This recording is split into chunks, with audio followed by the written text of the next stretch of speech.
बातमी नवी मुंबईतील शिवसेना उद्धव बाळासाहेब ठाकरे पक्षाचे माजी उपनेते भाजपमध्ये दाखल झालेले आहेत। माजी उपनेते विठ्ठल मोरे आणि विभागाध्यक्ष अवधूत मोरेंनी भाजपमध्ये प्रवेश केलाय। तसंच सलूजा सुतार यांनी महिला जिल्हाध्यक्ष पदाचा राजीनामा देत राष्ट्रवादी शरद पवार पक्षाला सोडचिठ्ठी दिली आहे। गणेश नाईकांच्या उपस्थितीमध्ये त्यांनी भाजपमध्ये प्रवेश केलेला आहे।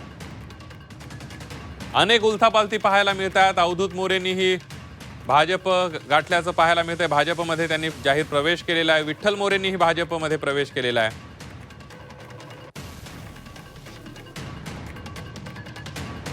गणेश नाईक यांच्या उपस्थितीमध्ये हे प्रवेश पार पडलेले आहेत। राष्ट्रवादी शरद पवार पक्ष आणि त्यासोबतच ठाकरेंच्या शिवसेनेला एक मोठा धक्का बसलाय। नवी मुंबईतील शिवसेना उद्धव बाळासाहेब ठाकरे पक्षाचे माजी उपनेते भाजपमध्ये दाखल झाले आहेत। माजी उपनेते विठ्ठल मोरे आणि विभागाध्यक्ष अवधूत मोरे यांनी भाजपमध्ये प्रवेश केला।